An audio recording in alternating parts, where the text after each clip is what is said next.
Welcome to this week's edition of Pints to Pasta, the Dad Chronicles. I'm David, your Italian-Canadian host, where I grew up with shoes flying by my head and wooden spoons around my butt. And that was just the way of parenting, getting us to sit down at the kitchen table. Canadian with an Irish background, a little bit of French for good measure. But we grew up in a big family, good, large Catholic family, and had lots of fun. Yeah, so that's the topic this week. This week we want to, in memory of Father's Day that just passed, we want to talk about parenting. The difference between what our parents, how they parented us, versus how we, unfortunately, are stuck parenting our own kids. And the differences, and the comical differences between the two. But before we get started, like you guys know, we don't start any episode without a great, unique pasta dish and pint to pair with it. So today, what I've done is I've brought a classic pasta Piselli. So this is a Southern classic. Let me give you the history of this. So I've used, we call these Farfalle pasta, which is, what you guys probably know as the bow tie pasta. And that's a great way to absorb all the ingredients. So typically with pasta Piselli, which is pasta and peas, what we'll do is we'll saute the peas, sweet peas, in with onions and olive oil, and then for special measure I put in bacon, pancetta, so it gets that flavor. And then I like to cook the pasta just enough, and then I mix it in with the peas and the pancetta, cook it all together. Then you spread a little bit of parm on top, as you can see, and you've got this delicious recipe. Now, your mom used to make this all the time. Exactly. Why did I pick this? Well, this was a mainstay at my house weekly. And even my parents, this is something they almost eat daily out of necessity. So this is a dish from Southern Italy, right? So a very cost-effective dish that they could make on an ongoing basis, peas. And at our house, this was great because my mom and my nana could take the peas and they could stretch a meal and cook like a house of 10 or 20 with this dish alone. The nice thing about this is, again, my dad would call this the cravette dei poveri, so the poor man's bow tie pasta. But it's filling, it's got full of nutrients, right? The peas and the pasta. But nowadays with gluten and the effect on green, it might not be as popular. But I got to tell you, this reminds us of the summer meals, and this was one of my dad's favorite dishes. So in memory of my dad, cheers. Pasta Piselli's. Try that. Not fresh. My God. Brings back memories. Miss Petromald's cooking.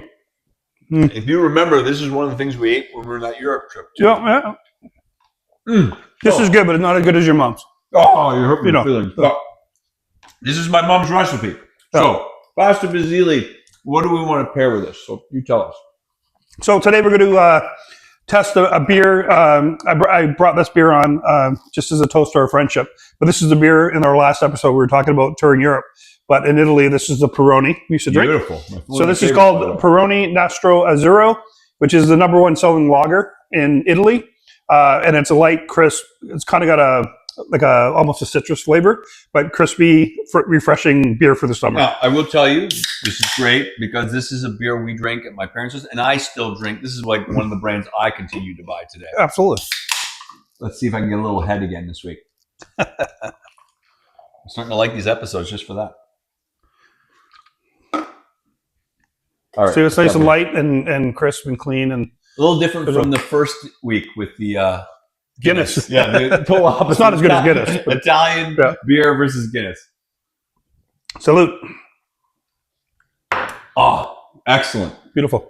All right, I think we're ready to start our episode. Let's go. So we'll meet down in the den, and again this week it's all about in memory and Father's Day. The parenting styles that we deal with today versus what we grew up with our own parents. Boy. All right. So, welcome back. Welcome back. I'm going to try a little bit of this Peroni first. Good beer, right? Yeah, it is good beer. So, let me start off. Let's start off with a story. My dad was so interesting as a parent because we used to live, if you remember, a little bit of a hobby farm. Yeah. My dad's... he would go to work and say to me in the morning, when I get home, I want to see 2 baskets of stones. So we had this 2 acres of grass instead of like getting some landscaper to come in, he asked us every day to pick stones out of the grass, and we'd have to have like 2 baskets full, or else we were in trouble. So he would go, come back. We made sure we had the 2 baskets full, and then he'd have us come out, and we would work with him in the gardens. And my dad would sit there, and you couldn't leave his. You had to stand right beside him. You couldn't leave his side. He would only speak to you in Italian, if you remember. Mm-hmm. And he tested you if you couldn't understand him. And my dad used to say things like, "Go get a martello, go get this and that." You had to make sure you got it, and you're right there. And my dad asked for something, I never questioned it. I went to go do it. And one day, again, you just watched him work and waited for him to ask for something. I remember him saying to me, "Go get the thingamajigga." No, the thing. The thing. And I thought, what the hell? By the way, the funny part about it is I can't speak Italian, so I'm just sitting there innocent as all hell. He comes out, "Where's the thing?" And I'm like, I don't want to say, what are you talking about? So I'm trying to think what he could have meant in Italian. And he was going on and freaking out. It took him 10 minutes to realize he had said the thing that meant nothing.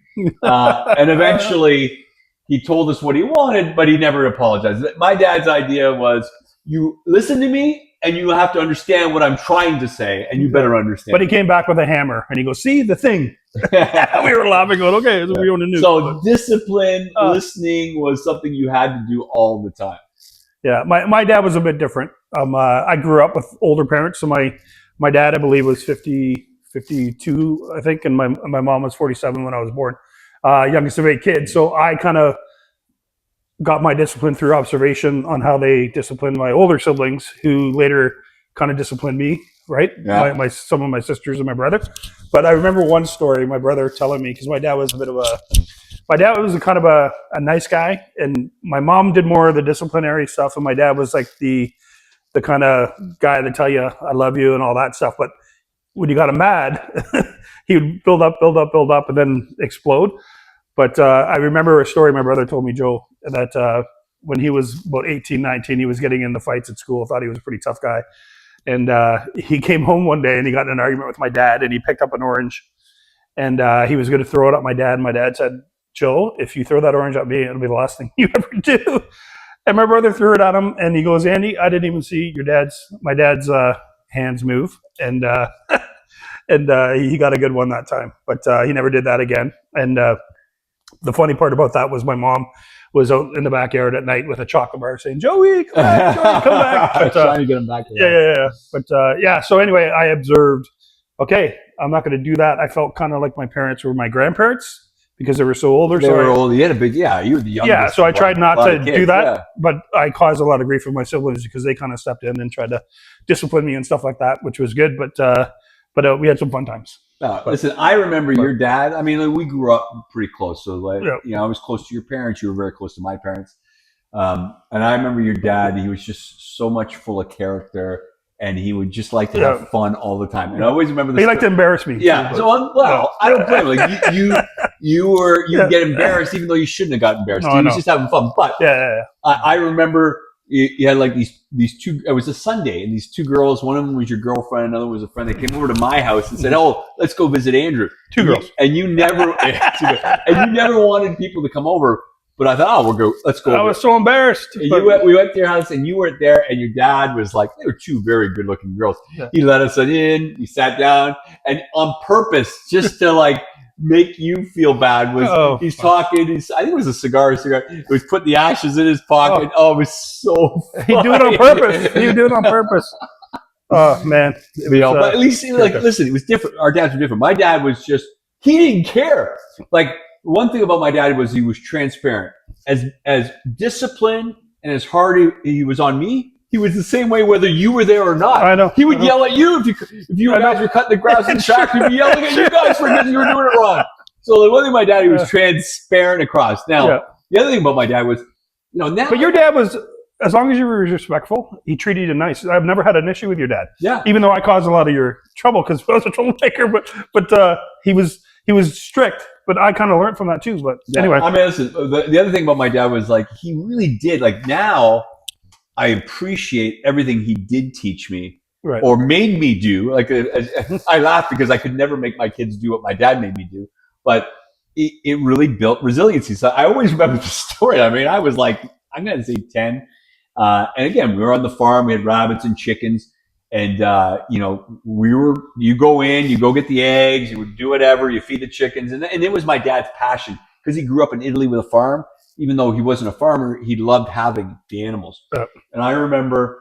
I think I was there that day when the rabbits? Yeah, I remember that he goes, okay, David, come on. We got to go do some work with the rabbits. And we'd bought, my dad, I remember as a kid, I used to love the farm. We'd buy the chicks when they were young. We bought the rabbits when they were young, and I raised the rabbits. They were like my pets at the barn. Goats. Right? And then you remember that day, he goes, okay, David, come on out. And he's got one rabbit in his hand. He's petting it. Oh, it's so beautiful. Yeah. We're looking, all of a sudden, he pulls a 2x4 and goes, whack, whack, whack. He kills the thing in front of me. And I'm like, oh, he goes, come here. And he cuts the rabbit around, grabs the skin, and we pull the skin off. And I'm like in my first experience skinning a rabbit alive. I mean, it seemed traumatic, but at the end, I was like, listen, this was part of the farm. Like you raised the animals because you were going to cook and eat them. Yeah. And I've never been the same. I became that expert. Like me and my dad, after that, I was used to it. But I always remember that we'd go to my uncle's house who lived in the city, and they're like, hey, David, I heard you helped your dad with the chickens and rabbits. Yeah, I remember this is my uncle who's passed away. And he goes, I got a chicken downstairs. Come with me. And now I had to slaughter chickens in the basement of his house because I had done it with my dad. I know. But I mean, those are just a funny story. Every time I ate there, I'd be like, are you sure this is chicken? You sure? But anyway. Another great story with my dad was we had goats, and they'd buy goats and they were going to slaughter the goats and they'd make the meat. And we were kids, like we didn't realize, this is a story, but when you kill the goats, you basically you hang them, you slit them, and they bleed. Yeah. But they cry like babies. Yeah. And me and my brother were like, who's crying? We go in the garage. And goats hanging goats. Oh my God. We're like, ah! Can you imagine our kids doing that today? They'd never eat again. They'd never eat again. Man, the stuff we went through. But I mean, listen, all those experiences, they seem like wacky, but they taught us these things. Like, I still to this day still make sausage and sauce and stuff with my parents. I mean, I feel so privileged that these things that they taught me, not that my kids. It's kind of a lost art too, right? Yeah, it's a lost art that we still carry on. But again, we grew up where it was discipline was love. I hate to say, now you say discipline is like, but it was my dad's form of, he was disciplined with me because he loved me so much that he wanted the best for me. Right or wrong, it's what they grew up with, right? But I laugh because, I was, one of the teachers had a thing when the kids were in kindergarten and they talked about the counting to 3 rule. I'm like, my dad would never count to 3 and your dad would never count to They'd go 1, bang, and that's it. I don't count to 3. He would be like hitting you 3 times. You get it now? Boom, boom, boom. I was a bit luckier. My dad was kind of like my mom was more the disciplinary one to me anyway. And my dad was the I love you kind of guy. But man, when you got him mad, because I remember my mom sometimes would keep going, and then he'd blow up. But yeah, they didn't count to 3. Our parents, and I always say, like, I try to explain to my kids too, is like, whenever you see someone, you got to understand why they act like that, right? So when I go to my dad, like, even though my dad was super disciplined with me, and I think it's great because the only thing is, my dad was very disciplined. You saw the stuff, but my dad always told me he loved me. Yeah. So I was never like, oh, it's horrible. It was always this. But my dad had it even worse than me. Like when my dad was a kid, his dad would send him up to the top of a tree. Yeah. And he'd make him sit on the branches and fucking cut the branches. So he'd cut the branch, fall down to the ground, go up, and he made him do. So like, it's a generational thing, right? Like my dad had it really bad, and then we had it somewhat tough and disciplined.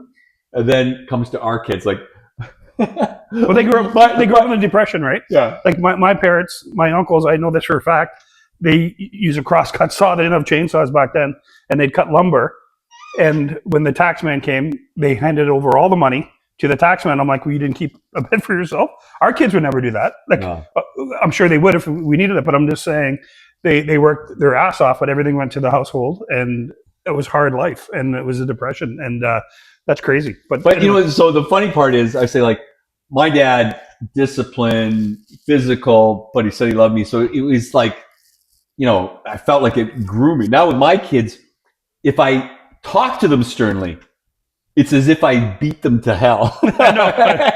I get the same Then thing. I have to apologize. Why are you so angry? Why do you look like that? And then all the problems are because of the way I spoke to them. Oh, that's me. That's me. Why are you so mad? I'm not. You look so angry. I'm like, are you kidding me? You got nothing like we got. But anyway.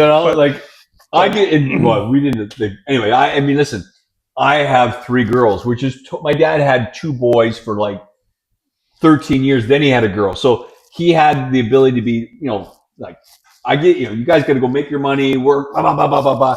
And then he had that girl probably that he could spoil.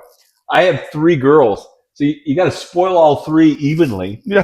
And the discipline is like, you got to figure out how you say it, when you say it, and like, it's the stress levels, or it becomes more of a psychology therapy session. Yeah, because you're trying to break a mold, but at the same time, you don't want to. There was good things we learned from our parents too, right? Yeah. My parents, I learned a lot of great things. Yeah, for sure. And for me personally, I think my dad had 8 kids, man. I think we wore him out. I think he was exhausted. And undiagnosed depression in there too. As a kid, I didn't realize. So my dad, we had the house. He was working full time. Come home and like his kid shot I'd spend the whole day shooting hockey pucks against the garage door, and it was dented. Yeah. And then all of that he could see was, I got to fix this thing. This fucking. Why would you do this? I do that now. Right. Yeah. And so I totally get it when you get home. Right. So, but when you were younger, you didn't get it, and you were, I guess the difference is we were afraid of our dads. Even though we loved them, we feared them. No. My kids have zero. My kids have zero fear of me. No, I actually fear my kids. Yeah. I'm afraid when I walk in a room, they're going to rip a hole into me. Right. The cycle has totally flipped itself. My oldest daughter, is just finishing her therapy course, and she diagnoses me every time. When I'm talking, I know exactly what's wrong with me. But it's incredible. I respect it, but at the same time, things get handed down, and you try to break the cycle, but you are who you are, right? But it's funny stuff. But yeah, it's hilarious. But I mean, listen, so much respect for my dad. Again, the respect. Here's another reason why I say the respect for my parents. When we were young, my dad did not give us a penny or a dollar. Not that he couldn't. He felt like it was important for us to earn and understand the value of it, which is amazing. Like, listen, all my financial skills, DNA, saving, that actually origins all from my dad. So like any of my financial success comes from sort of that bringing up that he gave me. But later in life, this is the thing I bring up, is later in life, and I try to see my kids so they can see it, is later in life, even though my dad didn't pay for my university, didn't pay, like you work since you were young, you earn your own money, you buy your own clothes, anything you want, go ahead, you're going to pay for it. But I knew if I did need it, if I couldn't afford to go to university, for example, my dad wasn't going to let me not go to university. He would definitely help me. Yeah. But, we had so much respect that, nope, we're going to do it. But later in life, as my dad got older, 2 things happened. He lost his hearing, so nothing bothered him anymore. Yeah. So nothing irritated him because he couldn't hear my mom nagging him. He couldn't hear things. So my dad has like become super calm. I think the hearing is a blessing. But later in life, here's my dad who didn't give us anything as kids, but as adults, he's like I got to tell you, we did 2 huge family trips to Europe, and he gave us, the kids, my brother, me, my sister, evenly, money to pay for our kids so he could have this trip that he could experience, not with us, but with his grandchildren. Yeah. So I always say, at the end of the day, they had to make sacrifice. I say, there's sacrifice, but look, at the end of the day, to have the ability to do that, so this is where, my kids like, oh, we can't do, but it's almost like a lost art of respect. I know my kids love me. Well, the great thing is I know my kids love me without a doubt, but the level of, I don't know what it is. The fear created respect is nowadays I say, well, that's the wrong way. But the understanding of where they come from too, right? But the wrong thing is we have no fear with our kids. I know they love us, but I definitely don't have the same respect. They don't have the same respect for me as my. I think you'll be astonished at the respect they do have. Yeah. At the end of the day, because what's going to happen is they're going to go through the process we went through, where they grew up and start experiencing things that we did, and then they're going to go, "Oh, I get it. That's why my dad was angry, or that's why." Because at the end of the day, it's hard raising kids, right? And when everybody does it for the first time, right? Yeah. And luckily, we had good people we can look up to and gain certain things, but. It's not perfect, and we're not perfect, and they'll not be perfect, and but you got to muddle through and figure it out, right? I know all about it. But one funny story I have when Emma was little, I was her soccer coach, and she didn't like me talking to the other girls on her team.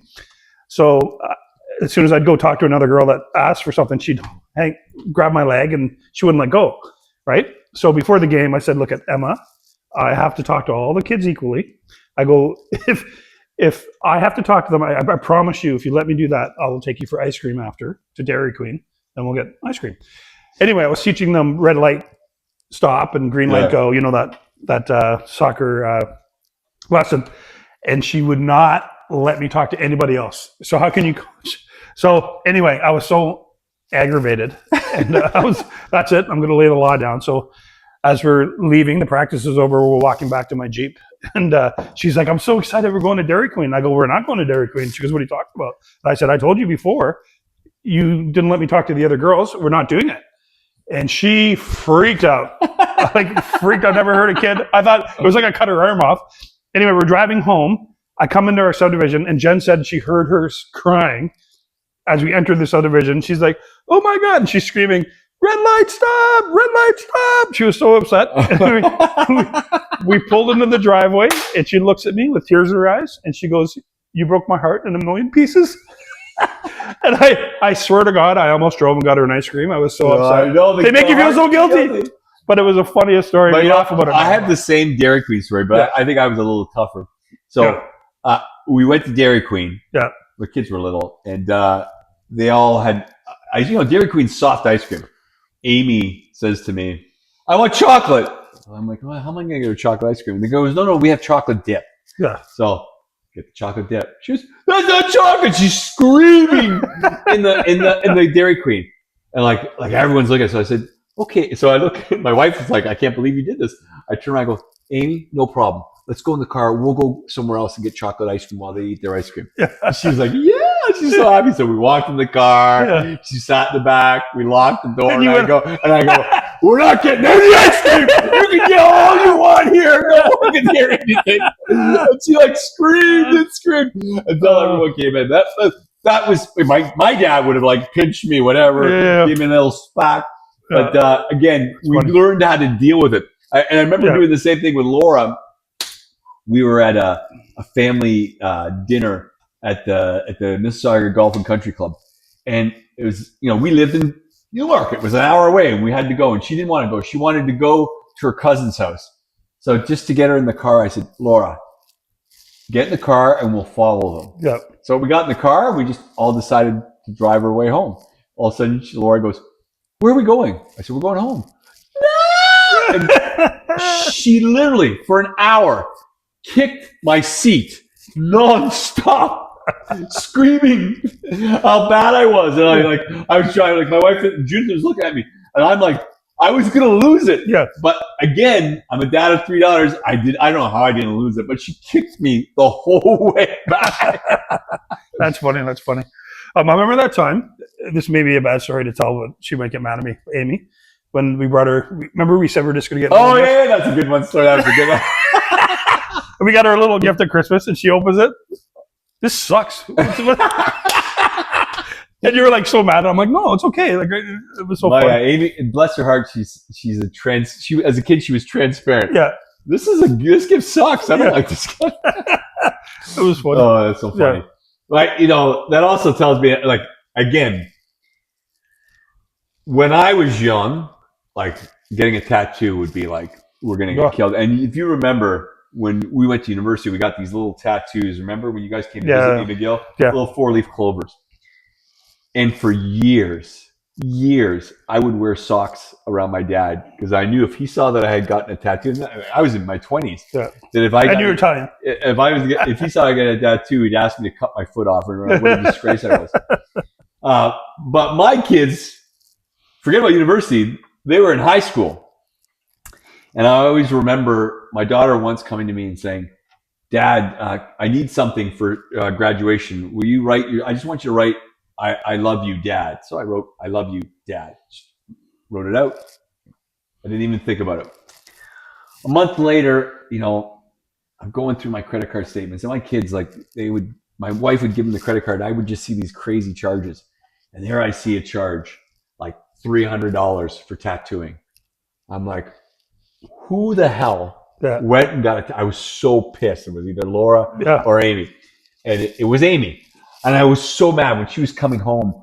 I was like, this is it. This is the minute I become like my dad, where I'm going to freak out that not only she got a tattoo, but like when I got my tattoo, I would not use my dad's credit card. Okay. She used my credit card to pay for her tattoo. Anyway, when she comes home, she shows me. What did she get tattooed on her arm? What? I love you, Dad. And I'm sitting there going, I couldn't get mad. They make you feel guilty, right? You know what I mean? So it's like, my kids. So part of it is my kids are also smarter than I was. Yeah, true. I don't think they're smarter. I think they're exposed to more things that we weren't exposed to. But getting back to talking about our dads and how some of the things kind of blended into how we behave, right? Do you have any stories about that? So I have one. So as I get older, my hearing's not as good as it used to be, and I've actually gotten hearing aids. What's that? As I've gotten older. Fuck off. Anyway, what? No, gets me every time. But I think Connor, my son, was 12 or 13 at the time, and he had a few of his buddies over and down in our basement. We just finished our basement, and they're horsing around, and it was a long day at work. I come down, and I go, "What are you doing?" And he goes, "What do you care, you bastard?" And I went, "Pardon me?" And he goes, "What do you care, you bastard?" And I picked him up and I threw him over the couch. And his friends were like, "Oh my God." Because my dad would, you don't talk back to your dad, right? And his buddy jumps up and goes, "We're watching Inglourious Bastards." Oh my God. You thought he called you a bastard. I thought and anyway, after that, I went, okay, I got to get hearing aids, I think. And, but it just goes to show you that sometimes when you're overworked and you're stressed and those traits come out where you don't take shit. And sometimes I think it's good because I swear to God, all my kids are, and your kids too, they're really well behaved because they know there's you can push it so far, but when you get to that point, you better back off. And I think that's good to have as well, as long as it's not abusive, right? Yes, of course. But yeah, he landed on a soft couch, so I'm not too worried about it. I only had one concussion. It wasn't so bad. No, but you know what I mean. Things happen, and then I look back and like that's probably why when our dads blew up, they were stressed and they had trauma in their childhoods, and it carries on, right? And I think I was blessed. Why? Yeah, I grew up in a very male household, which was very disciplined, very masculine, very like you did this shit, and in that I didn't really have appreciation for women, honestly. But my whole life is women. Like I have my wife who is like, she's there's always an alpha and a female in a relationship. My wife's the alpha in our relationship. So she keeps me in line and tow. And I have 3 daughters. So I was forced, like, even though they'll say, "Dad, you have no empathy." I'm a no nonsense guy. I don't like people crying. Yeah, I'm emotional, whatever. But when people cry, it's because I grew up. Like if you cry, I turn off and say, like, there's a million things worse in life. Don't tell me you're crying about that. Yeah. But it gave me an appreciation. Like I had no appreciation for what my mom went through because now I see it with my daughters. It is tough being a girl, and you know what? I'm blessed because I got these 3 girls. They're teaching me how to be more understanding. You don't cry about being married? Oh. What's that? I don't cry what? About being married? I haven't either. Yeah, but anyway, that's the sort of blessing I have. So, and it's not easy. It's hard, right? Because you got no one to just say, shoot the shit or like just like again. Think about it. I grew up with you and Gabe. you and I and Gabe, we could have fist fights. We would have fist fights. Yeah. We would call each other dicks and like fuck. But the next day, Yeah. it was done. Yeah. It was over. I never heard you though. But you know, like You call me a dick? many times. Yeah. No, I said yeah. Anyway, Yeah. but I mean, it was just like that. Yeah. In our household, you have a fight, it could like they'll hold it on forever and ever. So you have to be cognizant of that, and you have to apologize and explain everything, which is something that took me 20 years to get used to, and I'm still learning. I'm absolutely still learning. I was lucky or unlucky. I think lucky, but some of my sisters stepped in and kind of helped raise me too, right? Because my parents were older, and I went to university, and I ended up living with a couple of sisters. And they would parent, right? But they would be kind of like my dad a bit. Where do you remember that time at the prom where my sister? I said, "Can I borrow your camera?" And she's like, "Andrew, I love this camera," and it was like a brand new camera, like I forgot about that story. That's funny. State of the art. And my dad had just passed away, remember? Yeah. So I was emotional and stuff, and I was going to my prom, and she's like, "Swear to God, do not do anything to this camera. It takes beautiful pictures. I don't want to lend it to you, but I'm going to because it's your prom." And so I took it, and the night goes on. I'm taking great pictures, and we're having a blast, and we're drunk, and blah blah blah. What you do at proms. And in the morning, I wake up, and I'm like, "Where's my sister's camera? Oh my God, she's going to kill me." And my sister, like, she's tough. This is Joan. This is Joan. Yeah. I can take a lot of shit, but I don't want to. You were afraid of Joan. I know. Yeah. Anyway, so I call everybody, and we're sitting there at the after party the next day, remember? Yeah. And Dan is like, "Oh, we had such a fun time. I found this camera." I'm like, "Oh my God, that's my camera. They look like this." And he's like, yeah. I said, "What'd you do with it?" He goes, "I threw it against the wall and smashed it in a million pieces. What are you talking about?" I'm like, "Are you kidding me?" So I had to walk up to Joan. Yeah. And said, "You know the camera you loved?" And it wasn't a good scene, but it was good because I learned discipline too, right? And they obviously loved me and stuff. They're just looking out with me because I was the youngest. But yeah, I got it in different areas too, which I probably needed it too, right? I did need it, but anyway. Yeah. The other big thing is what our wives allow us to do. So in our house, you've got two parenting styles. Judith is loud and screaming, but she never disciplines. Like she yells and screams, but then they get what they want. I'm quiet, but just that's it. I take it away. And guess what? My kids are smart. They would rather, they play each other. My kids would rather take 15 minutes of my wife screaming and yelling at them because they know in the end they're going to get what they want versus coming to me. Yeah. I won't yell at them. I'll just say no. Right. So that is hilarious. And then my wife, if I get mad, she doesn't want me to get mad. So if I start getting mad, she cuts into the conversation right away. Right. And we'll just shut it down right away. So like, again, I can only do so much for parenting. My wife she rules the house. She's the main parent.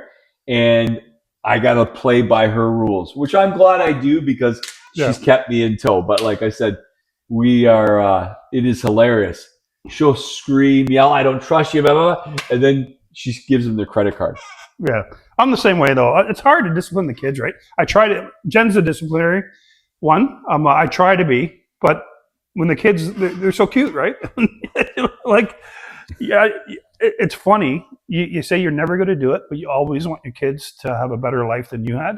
So you whether it's right or wrong, you feel like you don't want them to go through that or the pain, which is wrong, but we do it, right? Whereas my wife can sense it and say, no, it's better to go through it and not have what you want because you can be a better person in the end, thank God. But it's hard for me. Or the other one is and this is more with Madison. Yeah, she'll call me up and said, "Hey, Dad, can I do this?" And I'll say, "Well, have you talked to your mom first? Because I know if I give her the answer." She goes, "Yeah, she said to ask you." So I said, "Okay, sure, no problem." And then you just come home and go like, "Why did you say it was okay to go do that?" Yeah, I'll be like, "Oh, why did you tell me?" Like, and my kids are so smart; they know that like they just play me because I just figured if she said ask me, she's okay with it. But you got to learn to call in and double check with my wife on any decision I make with my kids. I know. So getting back to our kids, one thing that I've learned when it comes to discipline, because I kind of watched Jen and took some of the good stuff that she taught our kids, but I finally figured out that if you just tell the truth to the kids about why you're disciplining them or why you're upset, it really it goes back to kind of the guilt, but it's also disciplinary. And so when I get mad or I say you can't do this, I'd also take them aside and I'd go to like Emma or Katie or Connor and say, I'm not mad at you. I love you. That's why I'm doing this, because in the long run, it's the best thing for you, or what have you. And I see it in their eyes that they kind of get mad, but they realize it is a love thing, right? So sometimes when you have a consequence, it is good, and but it's hard to do, and for parents these days, and especially when the secular world is telling them that everything's free and everything's this, and you got to have the best of everything. But at the same time, I think you have to step in and say the reality of the situation is you can't have everything, and you can't do this, and you got to work hard, and you got to be polite, and I think that's important. Well, I got to tell you, me and Judith do the opposite. So when we're yelling at them, I'll pull my kids aside. You're in trouble, but this is not my idea. It's your idea. I would let you get away with it. And Judith does the Judith, by the way, she does the exact same thing. If it was up to me, I'd say yes. So we actually do the exact opposite of what you guys do. And by the way, this idea of truth, your kids are great. I don't agree at all. I think you got to lie to your kids all the time. No. If they know too much, they're gonna go crazy. No. I think we need to go. My daily idea is, I am the top dad. So this is the shirt my kids have got me. Yep. Is going back to the idea is there's consequences. Okay, if you don't want to do it, then you don't get this, right? So, and the only consequence I can give my kids, and I'm in this situation because I have 3 girls, is just money. Yeah. So that's the only thing they need from me. They don't need anything else other than love, love and money. It's not true, right? So I'll never not give away my love and support. Yeah. But financially, I'm there to support them all I can. But I truly believe that they'll start growing through some of the steps that we had to grow through and realize, oh, that's why they were upset, or that's why they said this, or that's why. So I think just give it time and it'll come back. Listen, so I'm already seeing it. I already have it because my kids are in their 20s, right? The evolution of my 2 oldest ones where they're becoming adults, they're like, I can see they've already seen it. They can appreciate they're best friends with their mom. They're very respectful with me. Yeah. It was really... Can I say something before I forget? Teenage years. Yeah. Can I say something? That's tough years with girls. So as long as you're not abusive, because I know our parents, we got hit. Well, you did more than I did, but one of the biggest things, because I don't think you need to hit kids. I really do. But I think there needs to be a consequence, and I'll tell you why. I think you don't need to hit them in the face anymore. Right. So, but I got to tell you one story.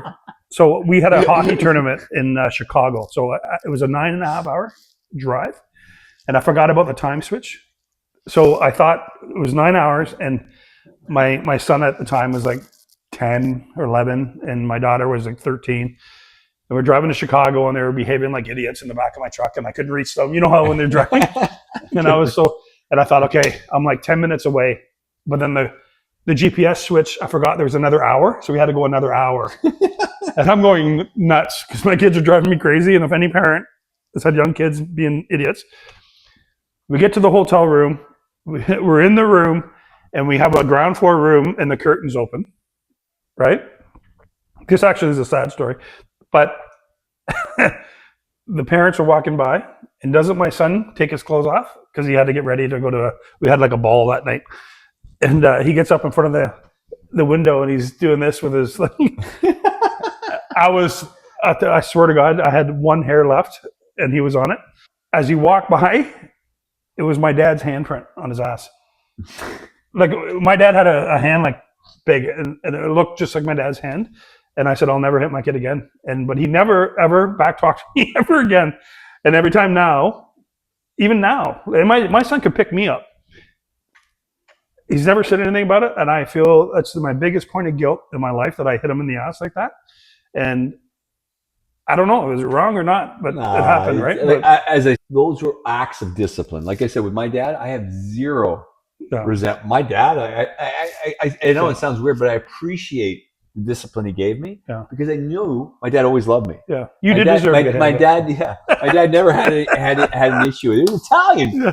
and there were a lot of worse dads. And this is the thing with our kids. Like, as much as I tell these stories, I have a great family. Yeah. I have great girls, and a lot of that, honestly, is because I had a great family. Yeah. So And you did have a great family. I had a great family. Yeah. And as I had my family, naturally that sort of upbringing shows up in the way that I have that with my kids. In fact, with my girls, one of the things I do still every day, because I don't get to see my kids. They don't live at home. My only one lives at home. I love them all equally, even though each of them thinks I love them better than the other. Yeah. I send them a text every day. Yeah. Every day I send them a text, whether it's a motivational text or something about what I expect from them, just to let them know. The one thing I want my kids to know is You're thinking no matter about how, no matter what I do, how I act, and maybe they know that Dad loves them. Dad's always joking, and I support them. But we get that from our dads, right? Yeah. Because I that's one thing. My dad was never rich, and your dad was never rich, but he was a good father, and my dad was a good father. But man, if anybody did anything against his kids, lights out, man. Totally. Like at the end of the day, we knew at the end of the day he was there, but it wasn't for money or it wasn't for anything else. It was he just loved us, and he could say that. So that's the way I always felt. And hopefully our kids know that. I think they do. But I'm like you. I text them. When are you gonna be home? When you get there, I make sure, right? But so help me God, if anybody hurts them, lights out. Lights out. That's a dandy idea. Idea. Lights out if you touch our kids. Yeah. Anyway, that was awesome. Cheers. Cheers. A little bit of comedy. Here's to our dads. A little bit of memory. Cheers to our dads. I love you. Actually, here's to our moms for putting up for our dads. Exactly.